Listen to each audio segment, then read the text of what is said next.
NDP are in talks to strike a historic deal that would keep the Liberal minority government in power for 3 more years. That means we would not have a federal election until 2025. The host of Power and Politics on CBC News Network, Vashi Kapelos, is here to break this news for us. And Vashi, take us through what you're learning tonight.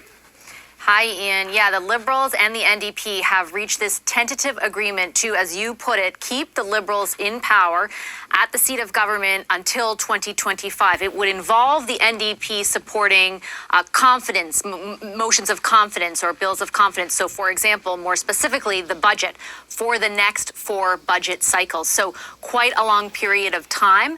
The big thing to note with all of this, though, is that it is predicated on the support of the NDP. So NDP caucus has to endorse it before the agreement becomes formalized. But right now, there is that tentative deal between the NDP and the Liberals to keep the Liberals in power till 2025.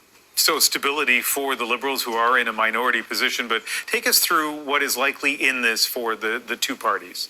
Well, very much exactly what you say, stability, the idea that there doesn't need to be an election right away. For the NDP, this is about a couple key policy wins for them. So first, dental care, something that they had pitched in the last election, more comprehensive dental care, under a certain income threshold for seniors, people with disabilities, and then pharmacare as well. I'm told that the Prime Minister, in briefing Liberal caucus this evening, talked about those 2 items and that there would be, some give to the NDP on them. And so the NDP can go and say, hey, these are some big policy wins we got with this agreement.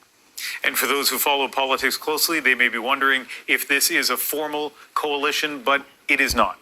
It is not. A coalition would have the NDP be in cabinet as well.